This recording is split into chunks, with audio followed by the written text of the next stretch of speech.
বারবার ব্রিটিশ 200 বছর শোষণ করেছে।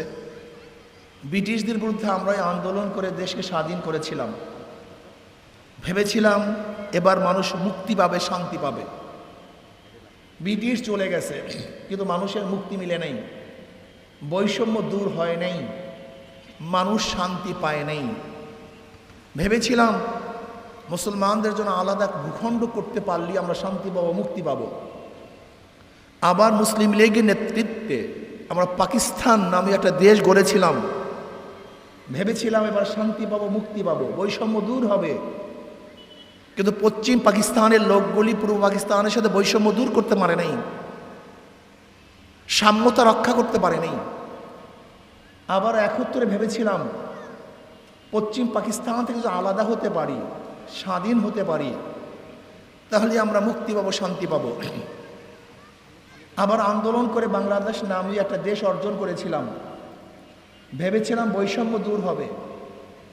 কিন্তু 71 থেকে 2024 পর্যন্ত যারাই ক্ষমতায় ছিল, যেই দলই শাসন করেছে, কিন্তু বৈষম্য দূর করতে পারে নাই।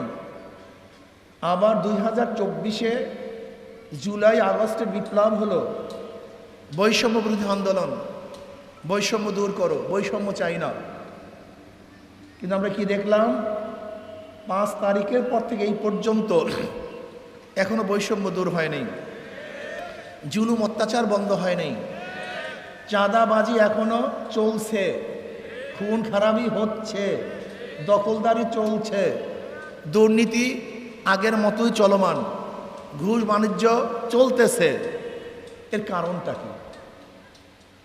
আমি জ্ঞানী বাবাদেরকে বলবো, জ্ঞানী মাদেরকে বলবো, যারা জ্ঞানহীন, জ্ঞান শূন্য, জ্ঞান পাপী, তাদের কাছে আমার বক্তব্য নাই। আমি সংক্ষিপ্তভাবে ব্রিটিশ থেকে এই পর্যন্ত সংক্ষিপ্তভাবে ইতিহাস টেনে নিয়ে এসেছি। প্রত্যেকটা আন্দোলনের যৌক্তিক দাবি ছিল মানুষের অধিকারকে রক্ষা করা, অধিকারকে ফিরিয়ে দেওয়া। কিন্তু এত আন্দোলনের পরে অধিকার পাচ্ছি না কেন? বৈষম্য দূর হচ্ছে না কেন? দুর্নীতি বন্ধ হচ্ছে না কেন? এটা মাথার মধ্যে যদি একবার ঢুকাতে পারেন, তাহলে সমস্যার সমাধান হবে ইনশাআল্লাহ। ধরে নেন, একজনের নাম এ, একজনের নাম বি, একজনের নাম সি। এও চোর, বিও চোর, সিও চোর।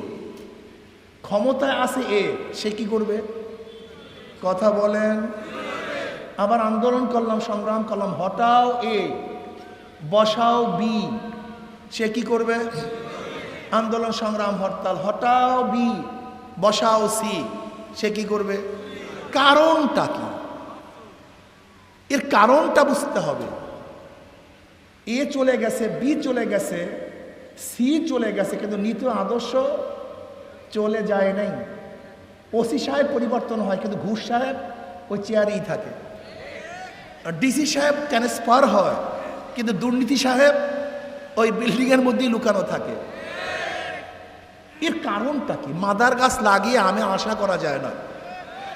আমাদের শায়খ মুর্শিদ নবরুল্লাহ মারকাদা বলেছেন, মাদার গাছ লাগিয়ে আমের আশা করা চোরের মাধ্যমে চুরি বন্ধ হয় না, ডাকাতির মাধ্যমে ডাকাতি বন্ধ হওয়া সম্ভব না। দুর্নীতিবাজ কোনোদিন দুর্নীতি বন্ধ করতে পারে না। আপনারা এর পরিবর্তে বি, বির পরিবর্তে সি, সির পরিবর্তে ই বসাবেন, অথচ নীতি আদর্শ পরিবর্তন করবেন না। জীবনভর আন্দোলন কর্ম সংগ্রাম করবেন, কিন্তু আপনার উদ্দেশ্য বাস্তবায়ন হবে না। এই জন্য আমাদের শায়খ মুর্শিদ নবরুল্লাহ মারকাদা স্পষ্ট বলেছেন, শুধু নেতা নয়, নীতির পরিবর্তন চাই। শুধু নেতা পরিবর্তন করলে হবে না, নীতির পরিবর্তন চাই।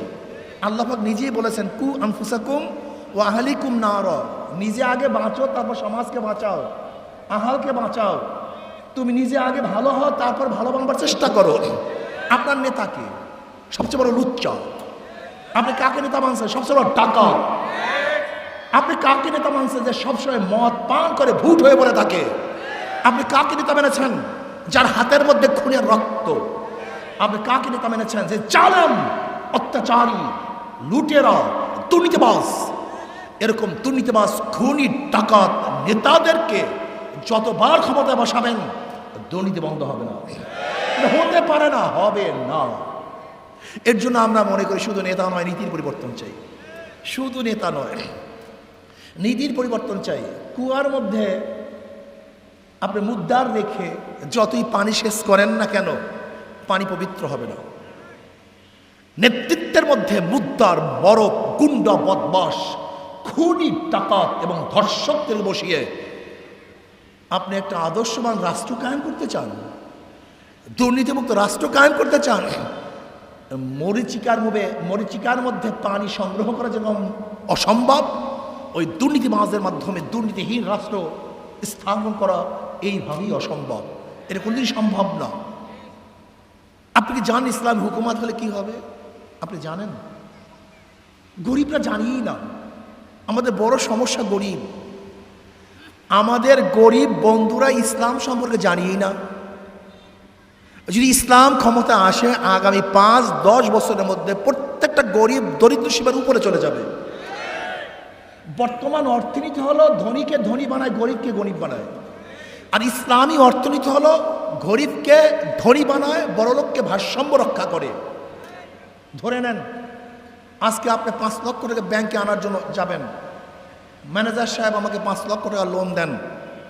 ম্যানেজার সাহেব কি বলবে? মর্গেজ আছে। বলবে আমি তো গরিব মানুষ, মর্গেজ কোথায় পাবো? ম্যানেজার সাহেব বলবে টাকা তো আপনার জন্য না। টাকা কার জন্য? যার আগের থেকেই 5 লক্ষ টাকা আছে। ব্যাংক তাকে 5 লক্ষ টাকা দেয়। যাকে ব্যাংক দিছে তারই লোন মাফ হয়, তারই ইন্টারেস্ট মাফ হয়। একজন ধনী 4 বার ধনী হয়। আগের থেকে 5 লক্ষ টাকার মালিক, ব্যাংক থেকে 5 লক্ষ টাকা দিছে, 2 বার ধনী। যাকে দিছে তারই লোন মাফ, 3 বার ধনী। যা লোন মাফ হয়েছে ইন্টারেস্ট মাফ, 4 বার ধনী। একজন ধনী বর্তমান পুঁজিবাদী অর্থনীতিতে 4 বার ধনী হয়, আর একজন গরিবের পেটের মধ্যে 5টা লাথি পড়ে। আগের থেকে 5 লক্ষ টাকা ছিল না, 1 লাথি। ব্যাংক তাকে 5 লক্ষ টাকা দেয় নাই, 2 লাথি। তার ঋণ মাফ হয় নাই, 3 লাথি। তার ইন্টারেস্ট মাফ হয় না, 4 লাথি। আর যেই বড় লোকের লোন মাফ করা হয়েছে, ওই টাকাগুলো যদি বাংলাদেশ ব্যাংকে থাকতো, আমি বাংলাদেশের নাগরিক হিসেবে সেই টাকারও একটা মালিক ছিলাম। বড় লোককে মাফ করার কারণে আমার পেটের মধ্যে, গরিবের পেটের মধ্যে 1 লাথি। তাই বড় লোকরা পায় 4 বার ধনী, আর গরিবরা পায় 5টা লাথি। এই বর্তমান পুঁজিবাদী অর্থনীতি গরিবদেরকে কোনোদিন ধনী বানাতে পারবে না। আপনি কি জানেন বাংলাদেশের গোটার টাকা কয়জনের কাছে? এই বাংলাদেশের গোটা জনগণের কাছে যেই পরিমাণের টাকা, মাত্র 20 পরিবারের কাছে এই পরিমাণের টাকা। মাত্র 20 পরিবারের কাছে। এই যে বাংলাদেশের যত মানুষ দেখেন, এই পরিমাণের টাকা, সমস্ত মানুষের কাছে যেই পরিমাণের টাকা, মাত্র 20 পরিবারের কাছে সেই পরিমাণের টাকা আছে।